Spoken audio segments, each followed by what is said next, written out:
మహిళలకు ఎక్కడ ఏ సమస్య వచ్చినా ముందుండి వాళ్ళ తరపున మాట్లాడి వాళ్ళ తరపున పోరాడే ఒక మంచి మనసున్న వ్యక్తి కళ్యాణి గారు మనతో ఉన్నారు.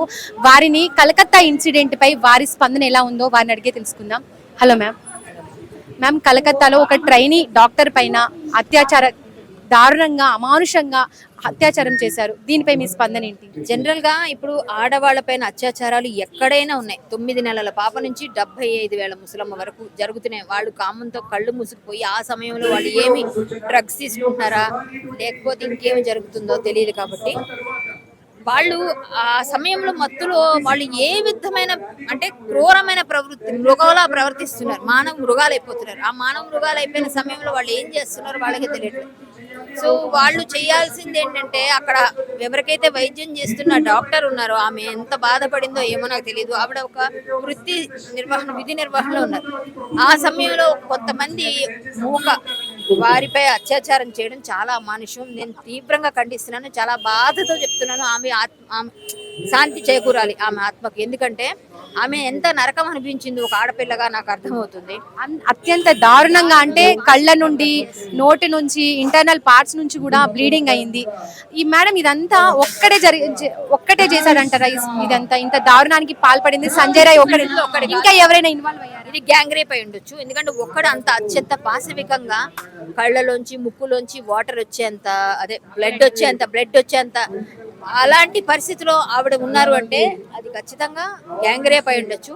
దాన్ని ఎవరైనా అంటే రాజకీయ ప్రలోభాలకు ఒత్తిళ్లకు లోనయ్యి ఒక్కరే ఏం కాదు ఆత్మహత్య ఇలాంటివన్నీ చెప్తే మనం ఇంకా దానికి న్యాయాన్ని వాళ్ళు కొనేస్తే మనం ఏం చేయలేం. కానీ నిజంగా అమ్మాయికి అన్యాయం జరిగింది. ఆ అమ్మాయి ఖచ్చితంగా ఎక్కువ మంది కలిసి గ్యాంగ్ రేప్ చేస్తుంటారు అన్నది చూస్తేనే అర్థమవుతుంది.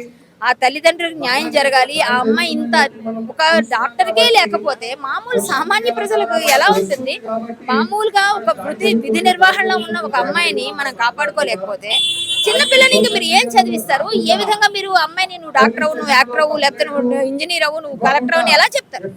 అయిపోయింది. వాళ్ళ మనసులో ఉన్నవన్నీ ఆశలని ఒక డాక్టర్, ఒక లాయర్ అట్లా అట్లా అట్లా చిదిగిపోతా ఉంది. ఎవరికి ఏ విధంగా మనం ఇంకా ఫ్యూచర్ జనరేషన్ కానీ ఫ్యూచర్ మనం ఏం కనిపిస్తుంది పిల్లల విషయంలో?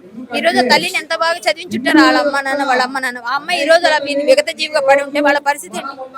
సో ఆడపిల్లలకి ఎక్కడా రక్షణ లేదమ్మా. చాలా చాలా బాధాకరం. మేడం, బయట తిరిగితే ఒక రేప్ జరిగింది అంటే ఏదో, ఇప్పుడు ఒక సెమినార్ హాల్లోనే ఇంతటి దారుణం జరిగింది అంటే ఎలా చూడొచ్చు దీన్ని? అది అత్యంత హేయమైన చర్య. ఒక సెమినార్ హాల్లో ఆమె పని ఆమె చేసుకున్న మనిషి అలాంటి అమ్మాయిని ఒక గ్యాంగ్ రేప్ చేయకపోతే అలా జరిగి ఉండదు. సింగిల్ పర్సన్ అట్లా చేశాడంటే ఎవరు నమ్మే రకంగా లేదమ్మా. అది వాళ్ళు చెప్తారు, ఏదన్నా చెప్తారు. లేదు ఇదంతా అబద్ధం. 150 ml స్పర్మ్ కౌంట్ ఉందని కూడా వచ్చింది. సో అది ఉందా లేదా అంటే లేదు కాదు ఉంది అని ఇట్లా రకరకాలుగా చెప్తున్నారు. కానీ బట్ సరే న్యాయం జరగాలి అమ్మాయికి. ఇక్కడ నాకు తెలిసి న్యాయాన్ని కొనేస్తున్నారు. రోజులు అలా ఉన్నాయి. న్యాయం కొంతమంది ఉంటారు మంచి వాళ్ళు, కొంతమంది అందరూ ఒకే రకంగా ఆలోచించారుగా. మన వాళ్ళలో కూడా ఉన్న లోపాలు. ఆ అమ్మాయికి అలా అన్యాయం జరిగింది. నాకైతే చాలా ఉదయం నుంచి అది చూసి నిన్న మైండ్ అంతా ఒక రకంగా అయిపోయింది. ఏంటి ఎక్కడికి వెళ్తున్నాం మన ప్రపంచం ఎటు వెళ్తుంది? పిల్లలు ఎటు పోతున్నారు? మగ పిల్లల్ని ఎలా పెంచుతున్నారు? ఆ అమ్మాయిలు ఎక్కడ వెళ్ళిపోతున్నారు? అమ్మాయిల పాపం ఎలా ఉంటే వాళ్ళకి రక్షణ, వాళ్ళు ఏ విధంగా ఉంటే రక్షణ ఉంటుంది? ఇది వరకు ఏం చెప్పేవాళ్ళు అంటే అమ్మాయిల డ్రెస్సింగ్ వల్ల, దాని వల్ల రేపు జరిగి ఇంటిగా వేసుకున్నా సరే వెదవులు అంతేనమ్మా. వాళ్ళ డ్రెస్సింగ్ వల్ల ఏముండదు, వీడు చూసే చూపులా ఉంటుంది. డ్రెస్సింగ్ కూడా ఉండొచ్చు కానీ మరీ పిచ్చి డ్రెస్సులు వేసుకుంటే మొత్తం ఒళ్ళు కనిపించేటట్టు అదైతే తప్పే. కానీ మంచి డ్రెస్సులు వేసుకుని వాడు చూపు అలా ఉంటే ఎవరేం చేయగలరు? ఆడ వెదవ తాగేసి దెబ్బతే ఏదైనా గంజాయి తీసుకొని ఏం చేశారో, ఏ డ్రగ్స్ మొత్తం ఏం చేస్తున్నారో అలాంటి వాళ్ళందరినీ కోసి కారం పెట్టాలి. మేడం, మనకు స్వతంత్రం వచ్చి 78 సంవత్సరాలు అవుతున్నా సరే ఇప్పటికీ ఇలాంటి సంఘటనలు మనం చూస్తున్నాం. అసలు నిజమైన స్వతంత్రం ఒక అమ్మాయికి ఎప్పుడు వస్తుంది? 78 సంవత్సరాల అర్ధరాత్రి ఆడపిల్ల ఒంటరిగా తిరిగినప్పుడు స్వాతంత్రం అని ఎవరో చెప్పినట్టు గాంధీజీ అన్నారు, అదన్నారు, ఇదన్నారు అంటారు. కానీ అర్ధరాత్రి తిరగాల్సిన అవసరం లేదు. పట్టపగలు కూడా తిరగట్లేదు ఈ రోజుల్లో.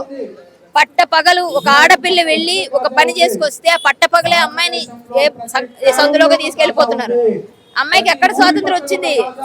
ఏ అమ్మాయినైనా తల్లిగా చెల్లిగా భావించి ఆ అమ్మాయికి రక్షణగా ఒక అమ్మాయి ఒంటరిగా వెళ్తే నలుగురు అబ్బాయిలు మన అబ్బాయిలు వెనక వెళ్ళి వాళ్ళని కొంచెం ప్రొటెస్ట్ చేయడానికి చూసారో ఆ రోజు స్వాతంత్రం వస్తుంది దేశానికి. ఆ రోజు ఈ రోజు స్వాతంత్రం వచ్చింది 75 సంవత్సరాలు అయింది, కానీ అమ్మాయిలకైతే ఇంకా అంత వాళ్ళంతా విచ్చలవిడిగా వెళ్ళిపోయి చేసే పనులు లేవు. అలా అని చెప్పి అమ్మాయిలు సూపర్ గా ఉన్నారని చెప్పను, అమ్మాయిలు కూడా చెడిపోయారు, వాళ్ళు చాలా మందిని చూస్తున్నాం. వాళ్ళకు నమస్కారం అనుకోండి, వేరే విషయం. కానీ నిజమైన అమాయకురాలైన అమ్మాయిల గురించి చెప్తున్నాను, ఖతర్నాక్ అమ్మాయిల గురించి చెప్పట్లేదు నేను.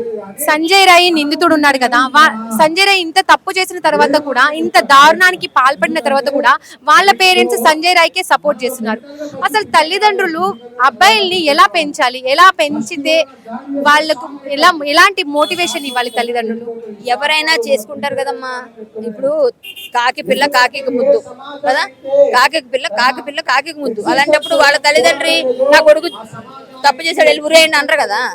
మా పిల్లలు ఇంత దారుణానికి పాల్పడిన తర్వాత కూడా సపోర్ట్ చేయడం అంటే వాళ్ళకి ఎథిక్స్ లేవని అని అర్థం, వాళ్ళ పెంపకం సరిగ్గా లేదని అర్థం. పెంపకం సరిగ్గా ఉంటే చెప్పు తీసుకొని కొట్టి ముందు వీళ్ళు తీసుకెళ్లి ముందు ఏదైనా చేయండి అంటారు, అది నిజమైన తల్లిదండ్రులు. వీళ్ళు అంతే, వాళ్ళ గురించి మాట్లాడాల్సిన అవసరం లేదు, వాళ్ళకో దండం, వాళ్ళ పెంపకానికో దండం. మేడం, నిర్భయ లాంటి గట్టి ఎంత మంచి చట్టాలు, అంత కఠినమైన చట్టాలు తెచ్చిన తర్వాత కూడా ఇంకా ఎలాంటి చట్టాలు తెస్తే మార్పులు వస్తాయంటారు? చట్టాల్లో ఎన్ని మార్పులు వచ్చినా, నిర్భయ వచ్చినా, ఇంకొకటి వచ్చినా, దిశ వచ్చినా, ఇంకోటి వచ్చినా, మన ప్రభుత్వ అధికారులు ఎవరైతే చట్టాలను అమలు చేయాలో, పోలీసు వారు ఎక్కడైతే ఇది అమలు జరగాలో అక్కడ క్లియర్ గా ఉండాలి.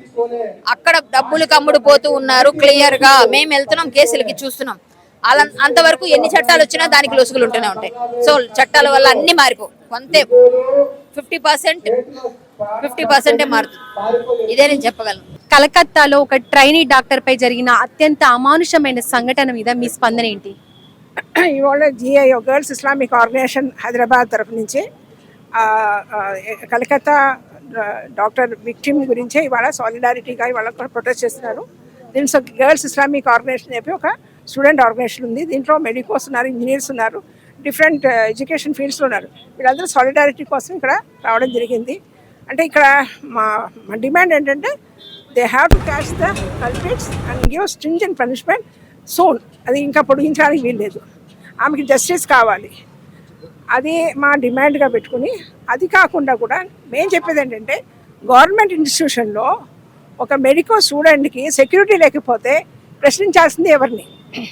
ఆమె సెల్ఫ్ డిఫెన్స్ చేసుకుందా లేదా అది వేరు మాట. She's a medical doctor, she was on duty, round చేస్తుంది. అలాంటి అమ్మాయికి అక్కడ ఒక సేఫ్టీ లేకపోవడం, సెక్యూరిటీ లేకపోవడం, ఇది చాలా విషాదకరమైనటువంటి వాతావరణం.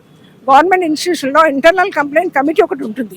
ఆ కమిటీని నా మాత్రంగా కాన్స్టిట్యూట్ చేసి పెడుతున్నారు. అలా కాకుండా దాన్ని యాక్టివేట్ చేయాలి. ఎలాగైతే ఎలా బాడీ ఫామ్ అవ్వాలి, యాక్టివేట్ చేయాలి. దాన్ని మేనేజ్మెంట్ చూడాలి, అప్పుడప్పుడు చూస్తుండాలి. గవర్నమెంట్ ఇన్స్టిట్యూషన్లోనే అలా లేనప్పుడు ప్రైవేట్ ఇన్స్టిట్యూషన్లో ఇంకేముంటుంది? కాబట్టి సేఫ్టీ సెక్యూరిటీ గురించి గవర్నమెంట్ చాలా ముఖ్యమైనటువంటి మెజర్మెంట్ తీసుకోవాలి. ఇలాంటి ఎస్పెషల్లీ మెడికోస్ నైట్ డ్యూటీస్ ఉంటాయి, వాళ్ళకి రెస్ట్ రూమ్ అవసరం, చేంజింగ్ రూమ్ అవసరం. ఇలాంటివన్నీ లేకపోవడం వల్ల ఇలా జరిగింది. అది దీనిపైన కల్ప్రిట్ ఎవరు, వాళ్ళ మైండ్ సెట్ ఏంటి, దట్ ఈస్ డిఫరెంట్. అన్నీ అటువైపోతుంది. ఇతను ఇలాంటి వాడు ఇలాంటి వాడు అయినా కూడా ఇక్కడ మాకు కావాల్సింది గవర్నమెంట్ యొక్క లూపోల్స్ ఎందుకు వచ్చింది, ఆమెకు సెక్యూరిటీ ఎందుకు ఇవ్వలేకపోయారు, ఇలా ఎంతకాలం జరుగుతుంటుంది, దీనికి అంతం ఎప్పుడు? అందుకనే హైదరాబాద్ నుంచి గర్ల్స్ ఇస్లామిక్ ఆర్గనైజేషన్లో ఉన్నటువంటి స్టూడెంట్స్ ఇవాళ అందరూ ఇక్కడ ప్రొటెస్ట్ చేయడానికి వచ్చారు. వాళ్ళకి అమ్మాయికి జస్టిస్ కావాలని చెప్పి, అలాగే గవర్నమెంట్లో ఉన్నటువంటి లూపోల్స్ అన్నీ పోవాలి. నిందితుడికి ఎలాంటి శిక్ష వేస్తే న్యాయం జరుగుతుందంటారు? కఠినమైన శిక్ష. ఇప్పుడు జడ్జిలకి మనం చెప్పాల్సిన అవసరం లేదు, మన కాన్స్టిట్యూషన్లో అన్ని రాసింది. కఠినమైన అది అలాంటివి మేము మాట్లాడాం. ఉరి తీయాలో లేదో వాళ్ళు డిసైడ్ చేయాలి. కాకపోతే ఏ పనిష్మెంట్ అయినా తొందరగా కావాలి. అది ప్రొలాంగ్ చేస్తూ త్వరగా ఫాస్ట్ ట్రాక్లో పెడుతున్నాను. ఫాస్ట్ ట్రాక్ కూడా ఈ మంత్స్ టుగెదర్ అవుతే ఇలా జరుగుతూనే ఉంటుంది. ఇంకొకటి విషయం ఏంటంటే ఇంటాక్సికెంట్స్, మత్తు పదార్థాలని మొత్తానికి నిషేధించాలి. అక్కడ అమ్మే వాళ్ళే కాదు, ఎవరైతే ప్రొడ్యూస్ చేస్తున్నారో పెద్ద పెద్ద తిమింగళాలు ఉన్నాయే వాళ్ళని ముందు లోపలేసి అవన్నీ రాకుండా చూసినట్లయితే, ఈ మత్తు పదార్థాలు లేకపోయినట్లయితే ఈ రేప్స్ అనేవి చాలా కంట్రోల్ అవుతాయి. రేప్సే కాదు, మర్డర్స్ కూడా కంట్రోల్ అవుతాయి. ఏ క్రైమ్కైనా మత్తు పదార్థమే మెయిన్ కారణంగా మారుతుంది. ఆ కోపం తర్వాత ఇన్సికేట్ అవుతుంది. కానీ ఆ మత్తు పదార్థాలు చేయకుండా ఉన్నట్లయితే క్రైమ్స్ రేట్ తగ్గిపోతుంది. గవర్నమెంట్ ఈ పరంగా ఆలోచించాలి. ఎక్కడో గాంజా పట్టుకున్నాం, ఓపియం పట్టుకున్నా ఎక్కడ పోతున్నాయి, ఏ ఎయిర్పోర్ట్ నుంచి ఎక్కడ పోతున్నాయి అది తెలియట్లేదు. అలాంటిది పెద్ద పెద్ద వాళ్ళ చేతుల్లో చేతులు మారేటువంటి ఆ బిజినెస్ని ఆపాలి. అలాంటి చిత్తశుద్ధీకరణతో గవర్నమెంట్ పనిచేయాలని చెప్పి గర్ల్స్ ఇస్లామిక్ తరఫున నేను కోరుకుంటున్నాను. ఈ సంఘటనలో ఒక్కడి ద్వారానే జరిగిందంటారా, ఇంకా ఎవరైనా ఇన్వాల్వ్మెంట్ ఉందంటారా? ఇది చిన్న పిల్లలు అడిగినా కూడా చెప్పరండి. ఎందుకంటే ఆమె నెక్ బోన్ పగిలిపోవడం, మొత్తం బాడీలో ఉన్నటువంటి ఇంజురీస్ ఒకళ్ళు ఎలా సాధ్యం అవుతుంది? ఒకళ్ళని డిఫెండ్ చేయడానికి అమ్మాయిలకు ఈజీగానే డిఫెండ్ అవుతారు. అది కానే కాదు, ఒకళ్ళ మోర్ దాన్ 1 పర్సన్ ఎవరినో ఒకరిని స్కేప్ కోట్గా తీసుకొచ్చి వీడంటే కుదరదు. ఎవరెవరు అలాంటి ఉన్నారో అందరినీ ఎంక్వైరీ చేసి కరెక్ట్గా పట్టుకొని వాళ్ళని ఎవరి పెద్ద అబ్బాయి పిల్లల తలలైనా సరే వాళ్ళని పనిష్మెంట్ ఇవ్వాల్సిన అవసరం ఉంది.